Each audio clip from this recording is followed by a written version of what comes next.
We talk about bliss and happiness in our lives.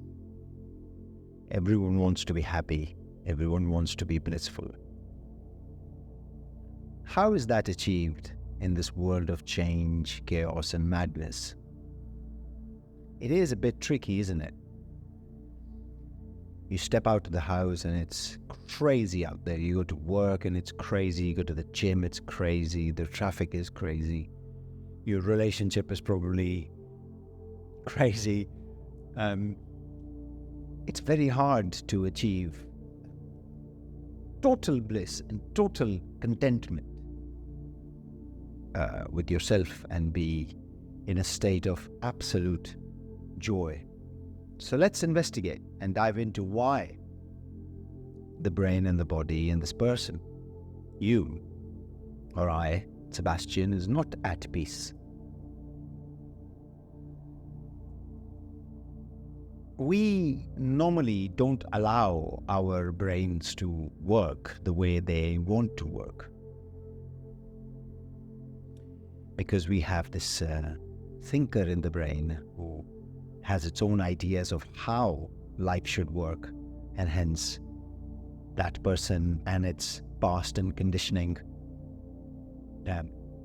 inflicts its own idea about life onto the brain and body.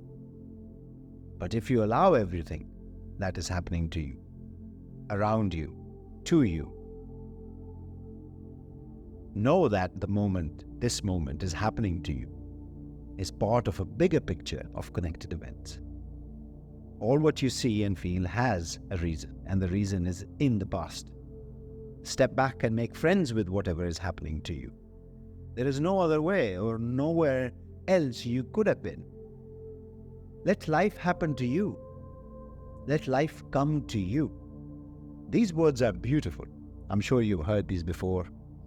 I'm sure you've seen blogs and videos and lots of celebrities and lots of motivational talkers talking about this. Beautiful words. I can feel and understand that now, but I can hear a lot of you and even my past self saying, easier said than done, mate. I agree. So why is it so hard to understand and achieve peace with oneself? Why can't our brains accept what is happening and be content with it? Why is there friction and non-acceptance to all that is happening now? You see, the brain is generally not at rest. It's anxious and always thinking about the future and the past. It's its job to think. However, it's overworked now, as it is in conflict with a few personalities which it stores in its memory. Not just one, but a few. Number one, the person you think you are. In this case, I will use Sebastian. The whole idea of Sebastian and the personality of Sebastian with his experiences and ideas and traumas and happinesses and pleasures is all in a personality sitting in our brains. Then there is another personality which Sebastian wants to be like, the better person, the happier Sebastian, the invincible Sebastian. And that's what we try to always aspire to, the Sebastian which is always just sitting in our brains, just knocking us, telling us you need to be like me. But that Sebastian doesn't exist, but in the brain it exists. And then there is a knowledge perhaps of another being or a soul or spirit or God or whatever you want to call it, essentially you. So there are these at least three different personalities which are sitting in the brain and in almost conflict with each other. So the brain needs to think about survival in the now, live life, move you, feed you, keep you safe, which is its fundamental job. Then it also has to worry about this first personality, Sebastian, and all his baggage and memory, his ideas of the future, which the brain is not capable to respond to. It's never been to the future. It also has to continuously think about the happier Sebastian and how to be like that illusion which sits in our brain, like that idea, that those memories which sit in our brain of the Sebastian which never was. All the expectations of the family, culture, and himself. All of that the brain has to think about too. And finally, it also has a guilt or a memory of you, that it needs to serve your needs too, of living, expression, creation, love, and compassion. All of this work your brain is doing right now. And of course it's not at ease. In essence, the only thing the brain needs to do is listen to you and be here for you when needed. But that's not happening. The brain needs to work on survival and submit to you so that you can live the life which you are supposed to live. Express yourself, live through this body and mind instead of becoming a slave to the body and mind. For this to happen, I realized that Sebastian himself is causing all the problems for me to live to the fullest. In fact, he's not causing the problem. The problem is that we are not realizing what we are or who we are. Hence, our brains think that Sebastian is the real thinker and keeps working for Sebastian, not for us. But what is Sebastian, the personality, who has become a thinker in our brains and tells the brain what to do? Sebastian is a construct in our brains, with all memories, experiences, and traumas attached to him. He's going to be and act a certain way. It's okay. It's just fine. Take a back seat, Mr. Brain, and do your job. Don't worry about Sebastian. The brain needs to understand that. However, the brain will never understand that. The brain is totally and completely wired to believe and understand that Sebastian is what I am. It has been made to believe this false information that I am Sebastian, so it listens to Sebastian, and it's programmed, limited, conditioned thinking. But I can't be Sebastian. Sebastian is a movement, and I am the observation and the stillness which is aware of that movement. Sebastian is the change, and I am the stillness and the unchanging being which is observing that change. I am not that change itself. The only reason I can experience the movement of life is because I am still. Hence, everything is happening to me, and I am not moving with it.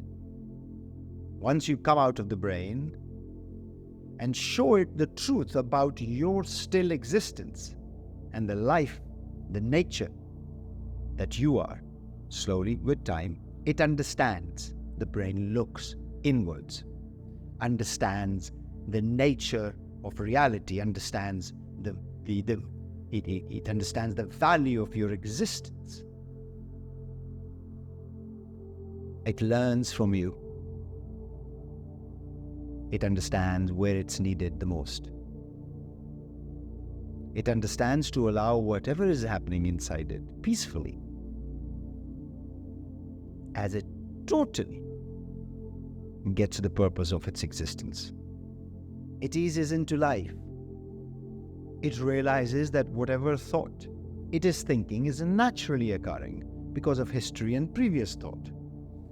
Billions and trillions of things, events need to happen for your thought to arise. It's not in your control. So it allows it. Instead of hinging on the constantly changing thinker called Sebastian, it is hinging itself on the presence and the life now,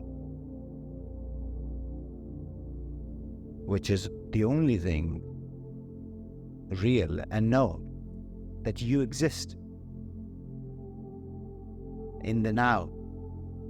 Then the brain understands that and allows its own workings without friction.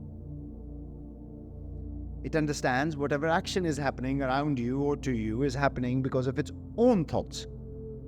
Whatever your body is doing is happening too because of that.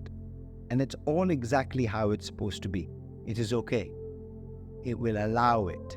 It will ease it to it. Once you show your existence to the brain, the journey of the brain to rewire new neural pathways, create neuroplasticity, is an autonomous phenomena which happens with time in a very fascinating way if you observe it from outside. Know that your existence, where you feel all life, and what you mean when you say, I am, where all life happens to you and what you feel as your existence, is the stillness which is observing the movement of thought and hence life.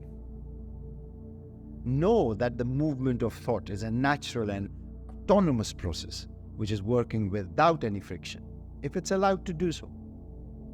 If there is no thinker, if there is no Sebastian. Once it knows the truth about your existence,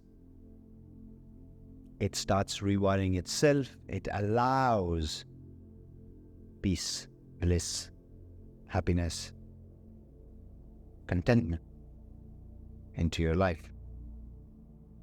When your brain and its thinking is liberated from the shackles of the conditioned personality, Sebastian in this case, there is ultimate freedom. What you have to realize now is that whatever is happening to you in your life is exactly how it was supposed to happen. But it's not happening to you.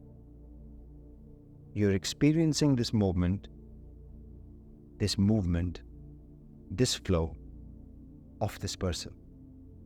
So go meet yourself and understand what you are. Go meditate. Feel where all life happens to you. Understand and be self-aware of where you feel your mother's love, or the taste of banana, or your coffee. Go meet yourself and understand what you are behind this personality, so that the workings of the brain can be aligned with you and yourself, instead of the conditioned ideas and memory of personality which it has been picked. The brain works for you and your life. Go meet yourself so that your brain can be at ease with itself. And hence the life of this person can be blissful and peaceful.